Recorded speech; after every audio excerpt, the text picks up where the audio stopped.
Robert D'Alessandro, c'est un pratiquant français, il est chargé d'enseignement national pour la fédération, c'est un de nos cadres techniques, il est 7e dan et il est titulaire du titre de Shihan, qui est le titre le plus prestigieux pour un enseignant d'aïkido.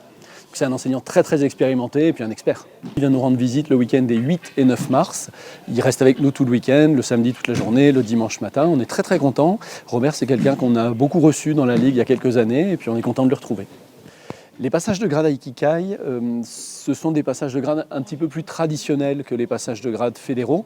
Alors ils viennent les compléter puisque pour s'inscrire à un passage de grade Aikikai, il faut déjà avoir le grade fédéral. Pour moi, c'est hyper important. Donc j'ai vraiment souhaité passer le premier, le deuxième et le troisième et j'aimerais passer le quatrième.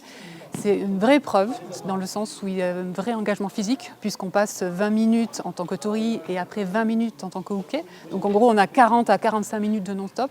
Donc c'est une vraie épreuve physique, c'est une vraie épreuve psychologique dans le sens où voilà, il faut tenir, il faut être avec le partenaire. Donc c'est une expérience hyper enrichissante. Et puis par ailleurs, en tant que pratiquant, passer le premier, le deuxième, le troisième, quatrième Aikikai, ça refait passer des grades. Et on est toujours un petit peu dans la pratique et dans le passage de grades.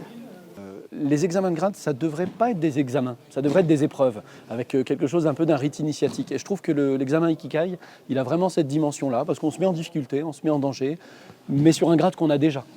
Donc normalement, il ne devrait pas y avoir de validation supplémentaire. C'est quand même un grade qui est reconnu à l'international, donc si on va un jour se balader au Japon, on peut annoncer son grade. On passe devant des Shihan et du coup, ça a une autre valeur, je trouve, en termes aussi de reconnaissance. On peut aussi choisir, on va dire, quand les passer et du coup aussi avec qui les passer. Peut-être on a des affinités avec certains Shihan, ce qui fait que ça a d'autant plus de valeur quand on passe avec eux et en face d'eux. Alors pour s'inscrire, en réalité, les inscriptions se passent le jour même, donc on peut se décider le matin même. Nous, ce qu'on invite les gens à faire, c'est à se signaler s'ils sont intéressés, pour qu'on leur explique comment ça se passe, parce qu'il y a quand même une dimension d'étiquette, alors qui est vraie dans les passages de grade fédéraux, mais là, elle est très légèrement différente, parce que l'organisation n'est pas la même. Tout le monde passe le grade en même temps, par exemple. Du coup, il y a quelques petits éléments de déroulé différents, donc c'est bien si les gens ils prennent contact avec la Ligue, avec la CT, avec les intervenants techniques, et puis on leur donne quelques informations. Alors, le stage, c'est les 8 et 9 mars, ça se passera à Villers-Bocage, ici même. Le passage de grade Aikikai lui-même, il aura lieu le samedi soir, après le stage. Donc, dans la démarche traditionnelle, on n'arrive pas pour l'examen, bien évidemment.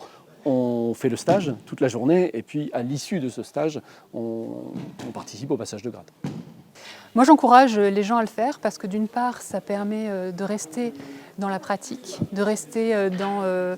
on avance, oui, quatrième dan, mais on passe encore des grades, on est encore dans la recherche. Et puis, je trouve que ça a une valeur importante en termes d'engagement physique, psychologique. Moi, j'encourage vraiment les gens à le passer.